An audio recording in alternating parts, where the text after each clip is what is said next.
Into 10⁻⁻19 coulomb होता है। तो यहाँ से n बराबर क्या हो जाएगा अपना Q अपॉन में E हो जाएगा। आवेश की वैल्यू दे रखी है अपने को 1.6 और E की वैल्यू अपन जानते हैं 1.6 इंटू 10⁻⁻ क्या हो जाएगा अपना 19 कूलाम। 1.6 से 1.6 चला जाएगा तो n की वैल्यू क्या हो जाएगी, ये ऊपर चला जाएगा तो 10⁻+19 यानी 10⁻+19 हो जाएगी। तो जो n इलेक्ट्रॉनों की जो संख्या होगी वो क्या होगी 10⁻+19 होगी, यानी B option will be the right answer of question number first. Second question की ओर बढ़ते हैं जो आपकी स्क्रीन पे दिया हुआ है। ये भी आपका प्रीवियस ईयर क्वेश्चन है जो आपकी एग्जाम में काफी बार पूछा जाता है, इसलिए आपको इससे पे भी कॉन्सेंट्रेट रखना है। एक शुद्ध जल का पैरा वैद्युतांक दे रखा आपको 81, क्या दे रखा है 81। पैरा वैद्युतांक को अपन कैसे शो करते हैं, जिसकी वैल्यू दे रखी है 81 दे रखी है, तो इसकी जो विद्युतशीलता का जो मान होगा वो क्या होगा ये आपको बताना है।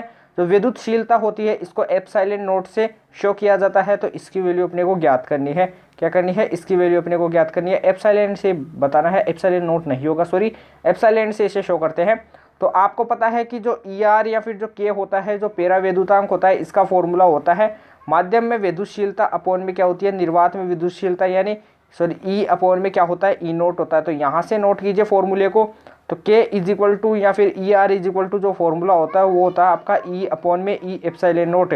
अपने को जो विद्युतशीलता दे रखी है यानी ये विद्युतशीलता की वैल्यू ज्ञात करनी है, ये अपना क्या है E है, क्या है एप्सिलॉन नोट, एप्सिलॉन नहीं है अपना E है। और जो पैरा वैद्युतांक दे रखा वो K दे रखा है, तो यहाँ से अपने को किसकी वैल्यू ज्ञात करनी है, अपने को इस E की वैल्यू ज्ञात करनी है। तो E इज इक्वल टू अपना क्या हो जाएगा, वज्र गुणा कराएंगे तो K एप्सिलॉन नोट हो जाएगा। तो यहाँ से E ऐसे के ऐसे, और जो K है इसकी वैल्यू 81 दे रखी है, और जो एप्सिलॉन नोट होता है इसकी वैल्यू होती है 8.85 मल्टीप्लाई 10⁻⁻12 होती है। क्या होती है, मल्टीप्लाई 10⁻⁻12 होती है। इसको आपस में मल्टीप्लाई कराते हैं तो अपना क्या आता है, इसको आपस में मल्टीप्लाई कराते हैं, जैसे यहाँ पे इसको मल्टीप्लाई कराते हैं तो एप्सिलॉन 81 मल्टीप्लाई 8.85 इंटू 10⁻⁻12 है, क्या है -12 है। तो सबसे पहले 10⁻⁻12 है, तो 12 की समथिंग कौन सा आ रहा है 10 आ रहा है, क्या आ रहा है 10 आ रहा है। क्यों, क्योंकि अभी इनको मल्टीप्लाई करा के भी पॉइंट हटाएंगे। तो 8885 को अपन पहले 81 से मल्टीप्लाई कराते हैं, तो इनको मल्टीप्लाई कराएंगे तो 640 के अप्रोक्स निकालेंगे, क्या आ जाएगा 640 के अप्रोक्स आ जाएगा। अपना डायरेक्ट आंसर क्या आ जाता है 640 के अप्रोक्स आ जाता है। कैसे आता है ये अपना देखिए, इसको एक बार क्या मानिए आप 81 मानिए, इसको अपन 9 मानते हैं, तो इसको मल्टीप्लाई कराते हैं तो ये कितना आता है 9 अंटा 72 यानी 729 के आसपास, यानी जो 700 के आसपास आ रहा है। तो 700 के आसपास कौन सी वैल्यू में आ रहा है, ए की वैल्यू में आ रहा है। अप्रोक्स आप मल्टीप्लाई करा सकते हो, फिर इसको वैसे भी मल्टीप्लाई करा सकते हो, ये आपका टाइम कंज्यूम ज़्यादा नहीं करेगा। इसलिए जो इसका जो राइट आंसर आएगा वो आएगा 7.12 मल्टीप्लाई 10⁻⁻10। इसको आप सोल्व करके देख लीजिएगा। तो एप्सिलॉन की जो वैल्यू आएगी वो क्या आएगी, ए ऑप्शन हो जाएगा। जो इसका जो राइट आंसर हो जाएगा वो आपका ए ऑप्शन हो जाएगा। A option will be the right answer of question number 2। अगले क्वेश्चन पे चलते हैं, जो थर्ड क्वेश्चन है आपकी स्क्रीन पे दिया हुआ है। एक एल्फा कण 70 वोल्ट, यानी जो एक एल्फा कण दे रखा है वो उसको कितने विभव से जा रहा है 70 वोल्ट, यानी कितने विभव से 70 वोल्ट के विभव से किसी बिंदु से 50 वोल्ट वाले बिंदु तक जाता है। कितने बिंदु तक, किसी बिंदु से, यानी जो V1 था और V2 यानी दूसरे बिंदु पर जाता है, कितने वोल्ट से 50 वोल्ट वाले विभव से जाता है। तो इसके द्वारा कितनी गतिज ऊर्जा प्राप्त होगी। तो ये आपको बताना है कि जो इसके द्वारा जो गतिज ऊर्जा प्राप्त होती वो कितनी होगी। सबसे पहले जो मेरा क्वेश्चन है कि गतिज ऊर्जा का जो मात्रक होता है वो क्या होता है, ये आप कमेंट बॉक्स में टाइप कीजिए जल्दी से। गतिज ऊर्जा का जो विमा होता है वो क्या होता है। तो सबसे पहले जो गतिज ऊर्जा होता है वो ऊर्जा का ही मात्रक होता है। जैसे ऊर्जा का अपना मात्रक क्या होता है, जूल होता है, वैसे अपने गतिज ऊर्जा का मात्रक भी क्या हो जाएगा, जूल हो जाता है। अब इसकी विमा की बात आती है तो जो विमा, जो ऊर्जा की विमा होती है वही क्या हो जाती है, इसकी विमा हो जाती है। कैसे निकालते हैं वो मैं बताता हूँ स्क्रीन पे। जैसे यहाँ पे जो ऊर्जा होता है, ऊर्जा की जो विमा होती है वो होती है M1L2T-2। इसको नोट कीजिए, एग्जाम में ज़्यादातर पूछी जाती है। मोस्ट सवाल जो विमा से आता है वो क्या आता है, अपना प्लांक नियतांक, जिसे अपन क्या कहते हैं H, और जो अपना कोणीय संवेग होता है, इनकी जो विमाएँ होती है या फिर इनका जो मात्रक होता है वो क्या होता है, अपना सेम होता है। क्या होता है, सेम होता है। इनका जो मात्रक होता है वो क्या होता है, जूल मल्टीप्लाई क्या होता है, सेकेंड होता है। यानी एनर्जी की विमा लिख दो, M1L2T-1 हो जाएगा, ये इसकी विमा होती है। इसको नोट कीजिए, ये आपके एग्जाम में अक्सर बार पूछा जाता है। क्वेश्चन स्क्रीन पे दे रखा है आपके, यदि एक विभव 70 वोल्ट से कितने 550 वोल्ट यानी 50 वोल्ट में विभक्त हो जाता है तो इसके द्वारा कितनी गतिज ऊर्जा प्राप्त होगी। तो V बराबर अपन जानते हैं क्या होता है, W/Q होता है। तो W बराबर अपना क्या हो जाएगा, QV हो जाएगा। अब अपन जानते हैं कि जो किया गया कार्य होता है वो क्या होता है, गतिज ऊर्जा के बराबर होता है। तो काइनेटिक एनर्जी बराबर क्या हो जाएगा, अपना QV क्या हो जाएगा, QV। Q का मतलब होता है, जैसे अल्फा कण है तो अल्फा कण का मतलब होता है 2He4। तो जो He होता है ये क्या होता है, +2 होता है, He+2 होता है। इस पे आवेश कितना दे रखा है, 2 दे रखा है। तो Q की वैल्यू क्या हो जाएगी, अपनी 2E हो जाएगी। मल्टीप्लाई V, वोल्टेज की वैल्यू क्या दे रखी है, यहाँ से देखिए 70 से 50 पे जा रहे हैं तो 70 में से 50 माइनस कर दीजिए, यानी 70 में से 50 कितने का अंतर रहा है, यहाँ से अंतर होगा। यानी विभव की वैल्यू निकालने के लिए V1 माइनस V2 कर देंगे तो 70 माइनस 50 करेंगे तो अपना 20 वोल्ट आता है। तो विभव की वैल्यू अपनी 20 वोल्ट आती है। इनको आपस मल्टीप्लाई कराते हैं तो जो काइनेटिक एनर्जी आती है, जो वर्क डन आता है वो कितना आता है, अपना 40 इलेक्ट्रॉन वोल्ट यानी 40 इलेक्ट्रॉन वोल्ट आता है। मात्रक को भी आपको साथ में लेके चलना है, तो इसमें ऑप्शंस भी इलेक्ट्रॉन वोल्ट दे रखा है, 40 इलेक्ट्रॉन वोल्ट इसका राइट आंसर हो जाएगा। इसका राइट आंसर सी ऑप्शन है। आपको इस फॉर्मूले को नोट करना है, ये एग्जाम में काफ़ी अक्सर बार पूछा जाता है। W बराबर क्या होता है, अपना QV होता है। यहाँ से एग्जाम में काफ़ी मोस्ट इंपोर्टेंट सवाल आते हैं। अगले क्वेश्चन पे चलते हैं। जो 4 नंबर का जो क्वेश्चन है अपनी स्क्रीन पे दिया हुआ है, एक इलेक्ट्रॉन को, यानी जो एक इलेक्ट्रॉन ये दे रखा है अपना और एक इलेक्ट्रॉन ये दे रखा है, ये अपने 8 दूरी पर है। यदि एक इलेक्ट्रॉन को दूसरे इलेक्ट्रॉन की ओर लाते हैं, यदि इस इलेक्ट्रॉन को दूसरे इलेक्ट्रॉन की तरफ ला रहे हैं, इस इलेक्ट्रॉन को इस इलेक्ट्रॉन की तरफ लेके आते हैं, तो जो R होती है, जो रेडियस, वो तो कम ही होगी। क्या होगी, कम होगी। जो पहले की तुलना में जो त्रिज्या होगी, यदि अपन इस इलेक्ट्रॉन को इस इलेक्ट्रॉन की तरफ लाते हैं तो वो कम ही होगी। लेकिन जो इसमें स्थितिज ऊर्जा होती है, संचित स्थितिज ऊर्जा, उसका जो फॉर्मूला होता है वो होता है KQ1 Q2 अपॉन में R होता है। Q1 की वैल्यू क्या दे रखी है, -E। तो U बराबर क्या लिख देंगे अपन, यहाँ से U बराबर क्या लिख देंगे, 2 इलेक्ट्रॉन है तो K ऐसे कैसे हो जाएगा अपना, Q1 की वैल्यू -E दे रखी है और Q2 की वैल्यू -E। क्यों, क्योंकि इलेक्ट्रॉन दे रखे है और इलेक्ट्रॉन पे चार्ज कितना होता है, माइनस होता है, तो -E। नीचे R हो जाएगा, U बराबर माइनस माइनस प्लस हो जाएगा तो प्लस KE क्या हो जाएगा, अपना E² हो जाएगा, तो KE² अपॉन में R हो जाएगा। इसे इक्वेशन फर्स्ट दीजिए। अभी अपन ने बताया कि यदि एक इलेक्ट्रॉन को दूसरे इलेक्ट्रॉन की तरफ लेके जाते हैं तो इनकी जो त्रिज्या होती है इसका मान क्या होता है, कम होता है। रेडियस का मान क्या होता है, कम होता है। यदि अपन रेडियस के मान को क्या करते हैं, कम करते हैं तो अपनी जो स्थितिज ऊर्जा होती है इसकी वैल्यू क्या हो जाती है, इंक्रीज हो जाती है।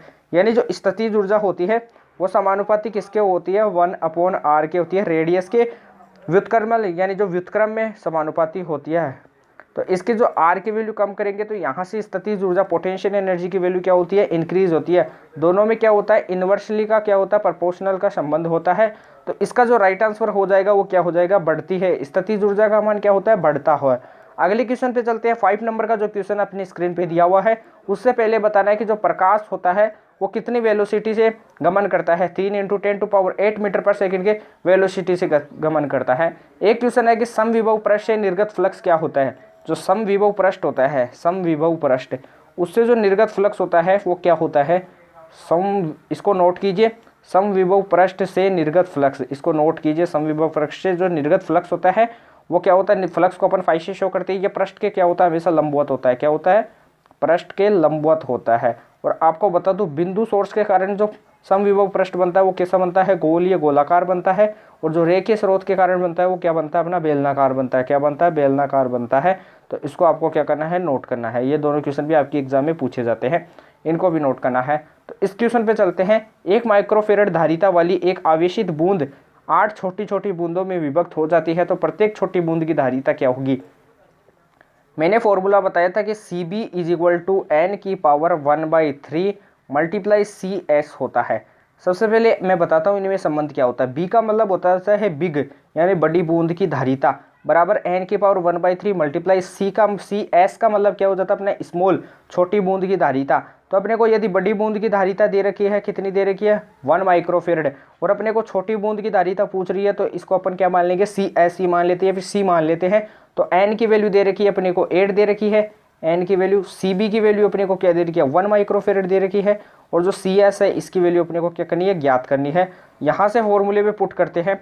Cb की वैल्यू अपने को 1 माइक्रोफेरेड दे रखी है इज इक्वल टू n की पावर यानी 8 की पावर 1/3 मल्टीप्लाई Cs की वैल्यू अपने को फाइंड करनी है। तो Cs तो ये क्या हो जाएगा, 1 माइक्रोफेरेड इज इक्वल टू 8 की पावर 1/3 को अपन लिख सकते हैं 2 की पावर 3 मल्टीप्लाई 1/3 मल्टीप्लाई क्या हो जाएगा अपना Cs हो जाएगा। 3 से 3 चला जाएगा, जो ये 2 होगा ये नीचे आके डिवाइड हो जाएगा। तो जो Cs होगा, जो स्मॉल बूंद की जो धारिता होगी वो क्या हो जाएगी, 1/2 माइक्रोफेरेड हो जाएगी। क्या हो जाएगी, 1/2 माइक्रोफेरेड। 1 माइक्रोफेरेड में कितने फेरेड होते हैं, 10 टू पावर -6 फेरेड होते हैं। एग्जाम में इसे भी पूछा जा सकता है, न्यूमेरिकल में ये वैल्यू भी अपन क्या कर सकते हैं, पुट करके आंसर ला सकते हैं। तो इसका जो राइट आंसर हो जाएगा वो अपना डी ऑप्शन हो जाएगा। D option will be the right answer of question number 5।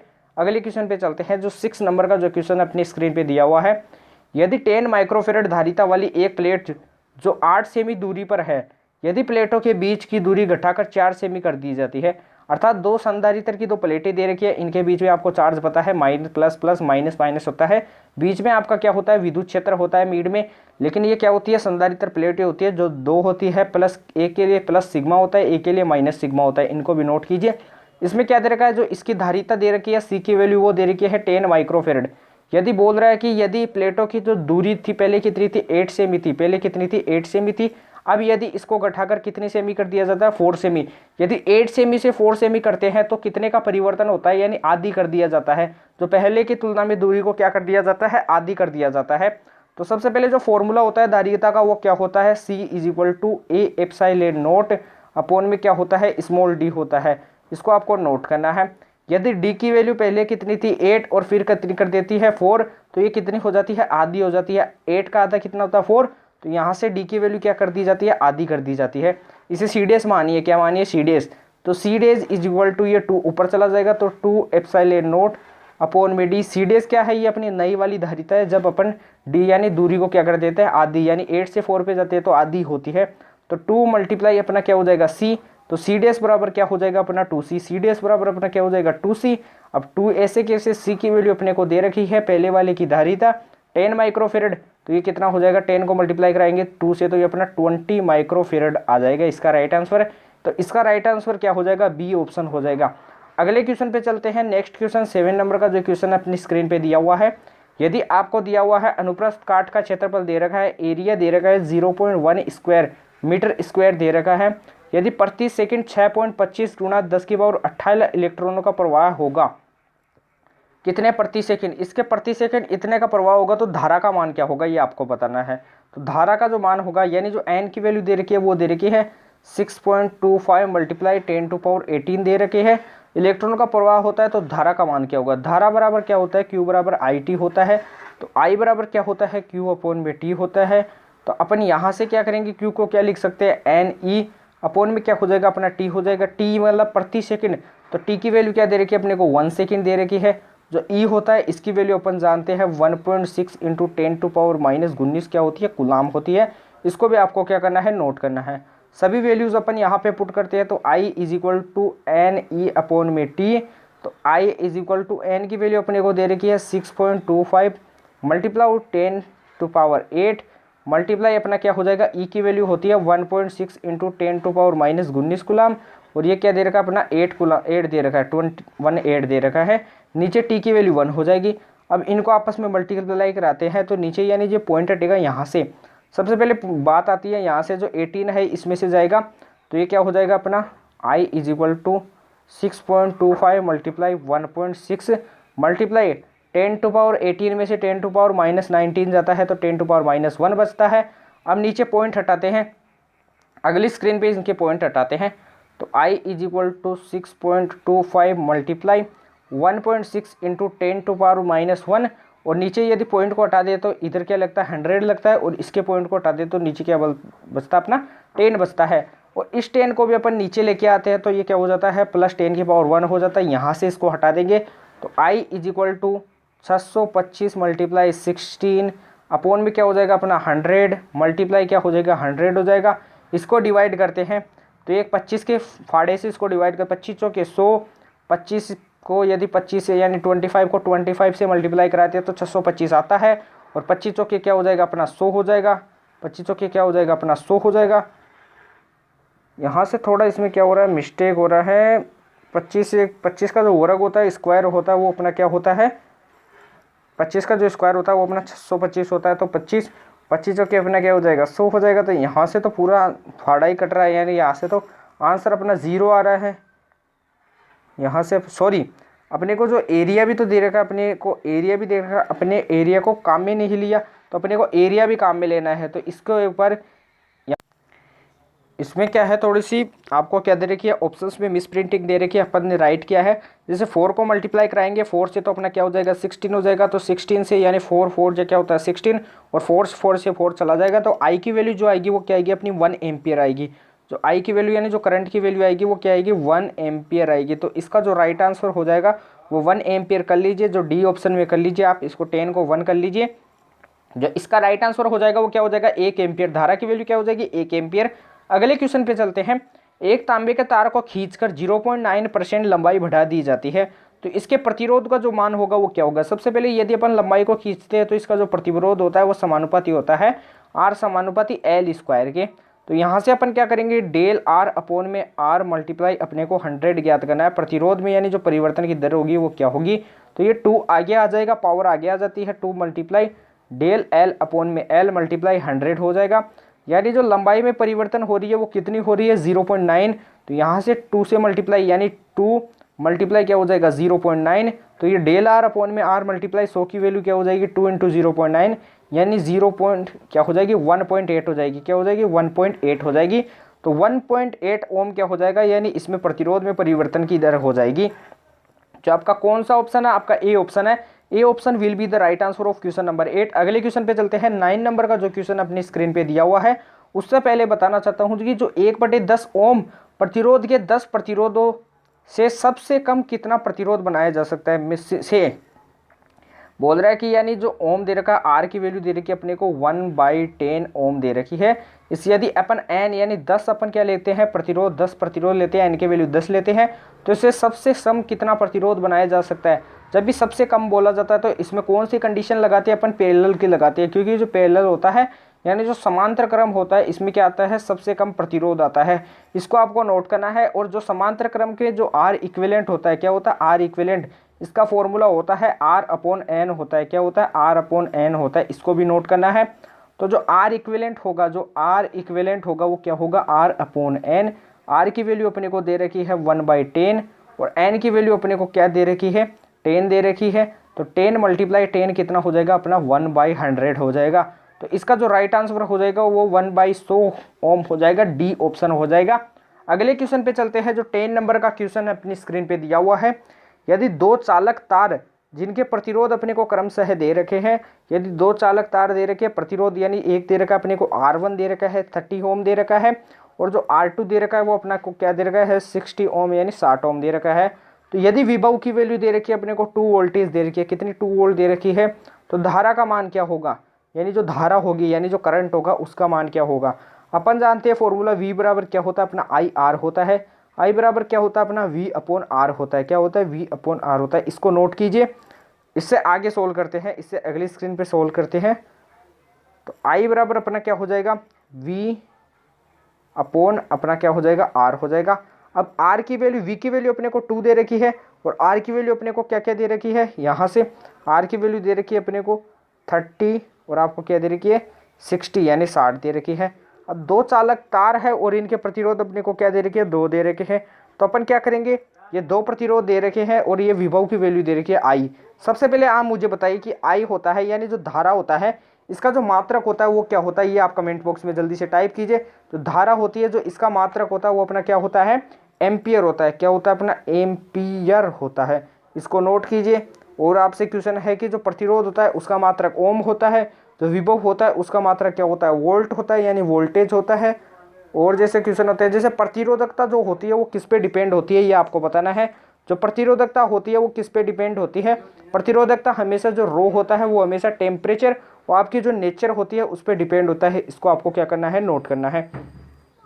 Screen पे जो क्वेश्चन दे रखा है उस पर चलते हैं। जो स्क्रीन पे जो क्वेश्चन दे रखा है उस पर चलते हैं। उससे पहले आपको बताता हूँ मैं, जैसे विभव की वैल्यू अपने को दे रखी है 2 वोल्टेज दे रखी है, धारा की वैल्यू दे रखी है, इसको नोट कीजिए। यानी 2 प्रतिरोध दे रखे हैं अपने को 30 ओम व 60 ओम दे रखे हैं। क्या दे रखे हैं, 2 प्रतिरोध 30 ओम व 60 ओम। किस में दे रखे हैं, समांतर क्रम में दे रखे हैं। इसमें थोड़ी मिसप्रिंटिंग है, क्वेश्चन में आप लिख लेना कि 30 ओम व 60 ओम 2 प्रतिरोध दे रखे हैं समांतर क्रम में, किसमें, सीरीज में दे रखे हैं। सबसे पहले इनसे जो सीरीज में जो आर इक्विवेलेंट होता है, तुल्य प्रतिरोध, वो निकालेंगे तो दोनों प्रतिरोधों का यानी R1 मल्टीप्लाई क्या होता है अपना R2 होता है, नीचे क्या हो जाएगा R1 प्लस का R2 हो जाएगा। तो यहाँ से जो आर इक्विवेलेंट होगा वो क्या हो जाएगा अपना R1 मल्टीप्लाई R2 यानी 30 मल्टीप्लाई अपना 60 और नीचे क्या हो जाएगा 30 प्लस का 60 हो जाएगा। तो ये कितना हो जाएगा, नीचे क्या हो जाएगा अपना, नीचे तो हो जाएगा आर इक्विवेलेंट, यहाँ तो R equivalent is equal to 30 multiply 60 यानी 30 मल्टीप्लाई 60, नीचे क्या हो जाएगा 90 हो जाएगा। 1 0 से 1 0 चला जाएगा, 3 दूनी 6 और अपना क्या होता है 3 3 9 होता है और 3 10 हो जाएगा। यहाँ से जो आएगी वो वैल्यू क्या आएगी 20 आएगी। 20 ओम क्या हो जाएगा अपना आर इक्विवेलेंट आ जाएगा। जो आर तुल्य हो जाएगा, जो आर इक्विवेलेंट हो जाएगा वो अपना क्या आ जाएगा 20 ओम आ जाएगा। क्या आ जाएगा 20 ओम। यानी जो 2 प्रतिरोध दे रखे थे वो किस में दे रखे थे अपने को, पैरेलल में दे रखे हैं, समांतर क्रम में दे रखे हैं। इनको आपको नोट करना है। विभव की वैल्यू अपने को दे रखी है 2 वोल्टेज दे रखी है। तो अपने को बताना है कि जो धारा होगी, जो करंट होगी उसकी वैल्यू, तो V अपॉन R, V की वैल्यू 2 और नीचे R की वैल्यू अपनी 20, तो ये कट जाएगा तो कितना आएगा 1/10। तो जो I होगा, जो करंट होगा वो क्या आएगा 1/10 एम्पियर आ जाएगा। तो इसका जो राइट आंसर हो जाएगा वो अपना क्या हो जाएगा, ए ऑप्शन हो जाएगा। धारा का मात्रक मैंने अभी बताया है एम्पियर होता है। धारा एक प्रकार की सदिश राशि है या फिर अदिश राशि है, ये आपको कमेंट करके बताना है। जैसे अगला क्वेश्चन अपनी स्क्रीन पे दिया हुआ है, 120 मीटर लंबी रेलगाड़ी पश्चिम की ओर 10 मीटर पर सेकेंड वह पश्चिम की ओर 10 मीटर प्रति सेकंड और जो एक पक्षी है वो 5 मीटर पर सेकंड की गति से गति करता है पश्चिम की ओर ही। तो समय का मान क्या होगा, यानी पश्चिम की तरफ अपन माने इस दिशा में जो एक रेलगाड़ी है यानी जो 120 मीटर लंबी है, जो इसकी जो लाइन दे रखी है वो अपने को 120 मीटर लंबी दे रखी है। जो इसका जो वेलोसिटी दे रखा है वो क्या दे रखा है 10 मीटर पर सेकेंड। इसी दिशा में एक क्या जाता है, पक्षी जाता है, जिसकी वेलोसिटी क्या दे रखी है 5 मीटर पर सेकेंड दे रखी है। अब मैं बता दूं, जो वेलोसिटी जो किसकी होगी, पक्षी की होगी, जो रेल की होगी, इन दोनों की वेलोसिटी क्या हो जाएगी, ऐड हो जाएगी। पक्षी की भी कभी भी आपको वेलोसिटी दे रखी होती है तो उसको हमेशा ऐड कर दीजिए। तो यहाँ से V टोटल क्या हो जाएगा अपना V1 प्लस V2 हो जाएगा। तो जो V टोटल आएगा वो अपना क्या हो जाएगा, दोनों को ऐड कर दीजिए, 15 मीटर पर सेकेंड आ जाएगा। क्या आ जाएगा 15 मीटर पर सेकेंड। इसको आपको नोट करना है। आगे अपने को क्या पूछ रहा है, यहाँ से जो V आ जाएगा वो क्या आ जाएगा अपना 15 मीटर पर सेकेंड आ जाएगा। जो लेंथ दे रखी है यानी मीटर कितनी लंबी है, जो लेंथ दे रखी है वो अपने को 120 मीटर दे रखी है ना। तो यहाँ से जो समय की वैल्यू होगी वो क्या होगी, ये आपको बताना है। तो समय बराबर क्या होता है, सबसे पहले जो वेलोसिटी होता है वो होता है डिस्प्लेसमेंट अपॉन में क्या होता है, टाइम होता है। क्या होता है, डिस्प्लेसमेंट अपॉन में टाइम होता है। यहाँ से टाइम को इधर मल्टीप्लाई कराते हैं, टाइम को अपन क्या करते हैं, टाइम की वैल्यू याद करनी है तो टाइम इज इक्वल टू क्या हो जाएगा, डिस्प्लेसमेंट या फिर डिस्टेंस मान लो, डिस्टेंस या फिर डिस्प्लेसमेंट अपॉन में वेलोसिटी हो जाएगा। वेलोसिटी की वैल्यू अपने को 15 दे रखी है और इसकी वैल्यू अपने को 120 दे रखी है। इसको आगे वाली स्क्रीन पे लिखते हैं। तो जो अपना टाइम हो जाएगा वो कितना हो जाएगा 15 अपॉन में 120। डिस्प्लेसमेंट कितना है अपने को, 120 अपॉन में कितना हो जाएगा 15 हो जाएगा। इस 0 को हटा के अपन 10 लिख सकते हैं।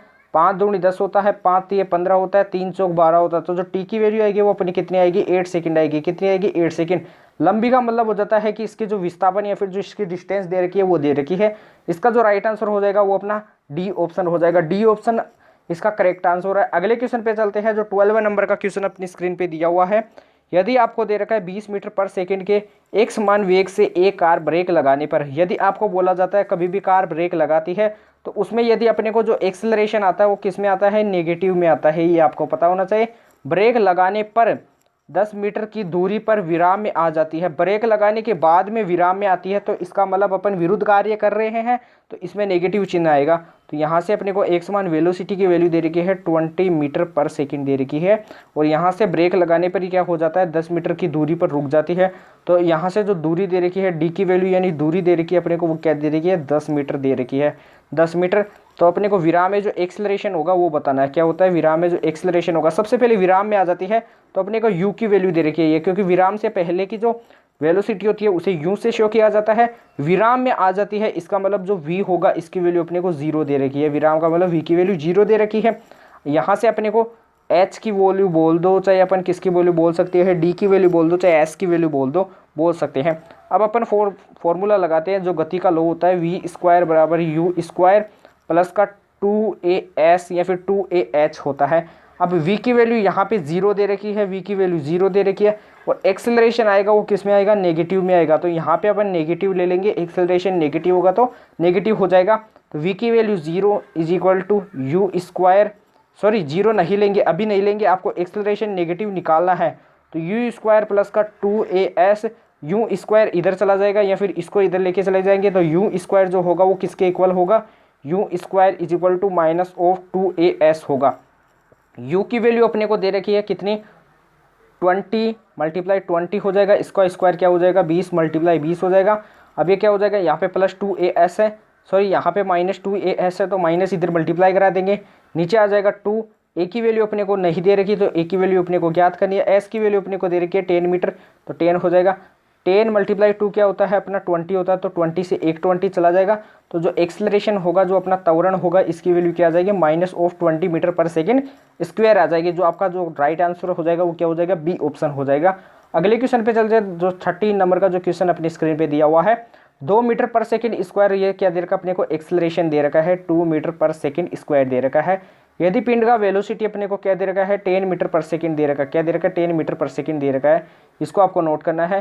तो यदि टाइम की वैल्यू क्या दे रखी है, 4 सेकंड दे रखी है, तो 4 सेकंड के बाद जो इसका जो वेलोसिटी होगा, यानी 4 सेकंड के बाद अपने को वेलोसिटी बताना है, जिसे अपन वीडियस मान लेते हैं या फिर जिसे अपन कुछ भी मान लेते हैं, जैसे इसे अपन v मान लेते हैं, इसे अपन u मान लेते हैं, इसका जो मान होगा वो क्या होगा, इसको अपन u मान लेते हैं, इसको v मान लेते हैं।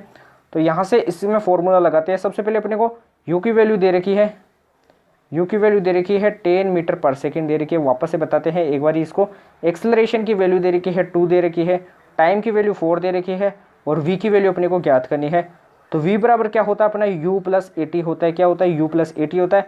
v की वैल्यू ज्ञात करनी, तो u की वैल्यू अपने को दे रखी है 10 प्लस a की वैल्यू 2 और t की वैल्यू क्या दे रखी है 4, इनको ऐड करेंगे तो 10 प्लस 8 कितना हो जाएगा अपना, 18 हो जाएगा। तो यहाँ से जो v की वैल्यू आएगी वो कितनी आ जाएगी, 18 आ जाएगी। तो इसका जो राइट आंसर हो जाएगा वो क्या हो जाएगा, जो वेलोसिटी होगा वो कितना होगा, 18 मीटर पर सेकंड हो जाएगा, 18 मीटर पर सेकंड हो जाएगा। 14 नंबर के क्वेश्चन पे चलते हैं। जो 14 नंबर का जो क्वेश्चन अपनी स्क्रीन पे दिया हुआ है, मोस्ट इंपोर्टेंट क्वेश्चन है, जो आपकी एग्जाम में काफ़ी बार पूछा जाता है। यदि मास 4 kg है, यदि आपको दे रखा है किसी वस्तु का जो द्रव्यमान दे रखा है वो कितना दे रखा है अपने को, 4 kg दे रखा है। जो वस्तु है ये कोई, यदि इसका द्रव्यमान अपने को कितना दे रखा है, 4 kg दे रखा है, मास की वैल्यू यहाँ से इसको नोट कीजिए। जो मास दे रखा है, द्रव्यमान अपने को 4 kg दे रखा है। यदि इसके तापमान में परिवर्तन की दर यानी जो डेल्टी दे रखा है, इसकी वैल्यू अपने को 0 दे रखी है, तो इसकी जो विशिष्ट उष्मा होगी, विशिष्ट उष्मा को सबसे पहले एस से शो किया जाता है। इसका जो फॉर्मूला होता है वो होता है डेल क्यू अपॉन में एम डेल टी होता है। क्या होता है, डेल क्यू अपॉन में एम डेल टी। इसे इक्वेशन फर्स्ट दीजिए। यदि अपन डेल टी की वैल्यू यहाँ पे 0 पुट करते हैं, तो जो एस होता है इसकी वैल्यू क्या आती है, 1 डेल क्यू अपॉन में एम मल्टीप्लाई 0। यदि 0 मल्टीप्लाई होगा तो एस की वैल्यू क्या आ जाएगी, यहाँ से अनंत आ जाएगी, इन्फिनिटिव आ जाएगी, क्या आ जाएगी, अनंत आ जाएगी। तो इसका जो राइट आंसर हो जाएगा वो बी ऑप्शन हो जाएगा। B option will be the right answer of question number 14। अगले क्वेश्चन पे चलते हैं। जो 15 नंबर का क्वेश्चन आपकी स्क्रीन पे दिया हुआ है। सबसे पहले जो अधिकतम रेंज और जो अधिकतम ऊंचाई होती है उसमें संबंध होता है R = 4h होता है। इसको आपको नोट करना है, एग्जाम में पूछा जाता है। रेंज का जो फॉर्मूला होता है वो क्या होता है, u स्क्वायर साइन 2θ अपॉन में क्या होता है अपना g होता है। इसको नोट कीजिए। h का जो फॉर्मूला हाइट का जो होता है वो क्या होता है, u square sine square theta upon में क्या होता है 2g होता है। इसको भी आपको नोट करना है। h मैक्सिमम कब होती है, जब थीटा बराबर क्या हो अपना 90 डिग्री हो। r मैक्सिमम कब होती है, जब अपना थीटा बराबर क्या हो 45 यानी 45 डिग्री हो। तो अपने को क्वेश्चन में बोला जा रहा है कि जो परास होगी वो अधिकतम किस कोण पर होगी, किस एंगल पे होगी, 90, 60, 30, 45। तो इसका जो राइट आंसर हो जाएगा वो हो जाएगा आपका 45 डिग्री, यानी 45 डिग्री पे क्या होगी, इसकी जो परास होगी वो मैक्सिमम होगी। अगले क्वेश्चन पे चलते हैं, जो 60 नंबर का जो क्वेश्चन अपनी स्क्रीन पे है, रॉकेट नोदन वाला है। रॉकेट नोदन में जो बल होता है वो होता है F = U dm/dt होता है। अपने को जो U दे रखा है इसकी वैल्यू दे रखी है, अपने को फोर्स की वैल्यू दे रखी है, अपने को जलने की दर यानी अपने को dm/dt ज्ञात करना है। तो वो क्या हो जाएगा, F/u हो जाएगा। U क्या अपना वेलोसिटी है, F की वैल्यू अपने को क्या दे रखी है 210, नीचे क्या हो जाएगा अपना 300, 10 से 10 चला जाएगा तो 21 में क्या हो जाएगा 30। तो यहाँ से अगली स्क्रीन पे सोल्व करते हैं, तो जो dm/ में जो dt होगा वो क्या हो जाएगा अपना 21 में क्या हो जाएगा 30 को अपन लिख सकते हैं 3 × 10, तो 7 ये क्या होता है 21 होता है, तो 0.7 क्या हो जाएगा, इसका जो जलने की दर हो जाएगी वो हो जाएगी 0.7 आ जाएगी। तो इसका जो राइट आंसर हो जाएगा वो अपना सी ऑप्शन हो जाएगा। अगले क्वेश्चन पे चलते हैं, जो अपना 17 नंबर का जो क्वेश्चन है स्क्रीन पे दिया हुआ है।